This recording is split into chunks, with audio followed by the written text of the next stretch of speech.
ഈ സീസണിന്റെ തുടക്കം മുതൽ തന്നെ ഒരു ഇമ്പാക്ട് ഉണ്ടാക്കിയ മത്സരാർത്ഥിയാണ് നമ്മുടെ അനീഷ്. അനീഷിനെ കുറിച്ച് രണ്ട് വാക്ക് പറയാതെ എങ്ങനെയാണ് ഈ സീസൺ അവസാനിപ്പിക്കാൻ കഴിയുക? അത്രമേൽ നമ്മൾ പ്രേക്ഷകരെ ഈ ഗെയിമിലേക്ക് കൊണ്ടുവരുന്നതിന് തുടക്കത്തിൽ അനീഷിന് വളരെയധികം സാധിച്ചിട്ടുണ്ട്. തുടക്കത്തിൽ സീസൺ 7 ഒരു ഇമ്പാക്ട് ഉണ്ടാക്കുന്നത് തന്നെ അനീഷാണ്. പലപ്പോഴും പല വിഷയങ്ങളിലും അനീഷ് എന്റെ ഒരു ഫേവറേറ്റ് കണ്ടസ്റ്റന്റ് ആയിരുന്നു. ചില വിഷയങ്ങളിൽ അദ്ദേഹത്തിന്റെ നിലപാടുകളോട് വിയോജിപ്പും ഉണ്ടായിട്ടുണ്ട്.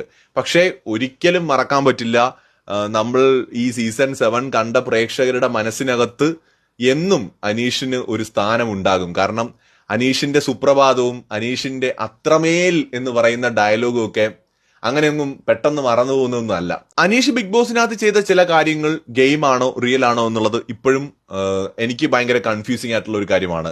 പക്ഷെ എന്റെ മനസ്സിൽ തോന്നിയിട്ടുള്ള ഒരു കാര്യം, ഒരു ജെന്റിൽമാൻ, നല്ലൊരു മനുഷ്യനാണ്. ഗെയിമിന് വേണ്ടി അനീഷ് എന്ത് ചെയ്താലും അതൊരു വിഷയമേ അല്ല. ബട്ട് അത് മാറ്റി നിർത്തിയാൽ വളരെ ഒരു നല്ലൊരു വ്യക്തിത്വം അല്ലെങ്കിൽ ഒരു പേഴ്സണാലിറ്റി ആണെന്ന് പലപ്പോഴും തോന്നിയിട്ടുണ്ട്. സോ ബിഗ് ബോസിന് ശേഷം അനീഷിന്റെ ലൈഫിൽ ഒരുപാട് മാറ്റങ്ങൾ ഉണ്ടാവട്ടെ. അദ്ദേഹം ആഗ്രഹിക്കുന്നതൊക്കെ അദ്ദേഹത്തിന് നേടാൻ കഴിയട്ടെ.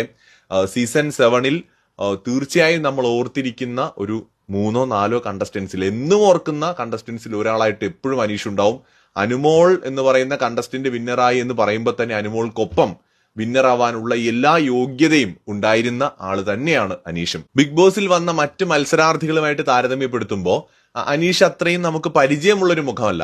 അവിടെ ഇവിടെയൊക്കെ അദ്ദേഹത്തെ എവിടെയോ കണ്ടെന്ന് പലർക്കും ഓർമ്മ ഉണ്ടാവാം. പക്ഷെ എങ്കിലും മറ്റ് കണ്ടസ്റ്റൻസുമായിട്ട് താരതമ്യപ്പെടുത്തുമ്പോൾ അത്ര ഫെമിലിയർ അല്ലാത്തൊരു ഫേസ് ആയിരുന്നു.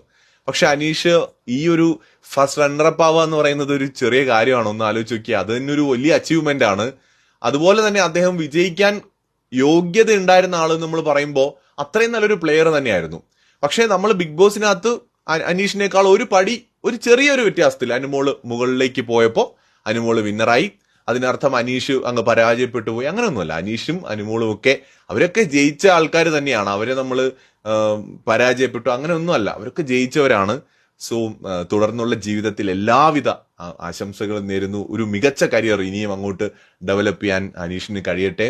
ഒരുപാട് നല്ല ഓർമ്മകൾ സീസൺ 7 ബന്ധപ്പെട്ട് നമ്മുടെ മനസ്സിലുണ്ട്. അതെന്നും ഉണ്ടാവും. മറ്റൊരു വീഡിയോയുമായി വീണ്ടും വരാം.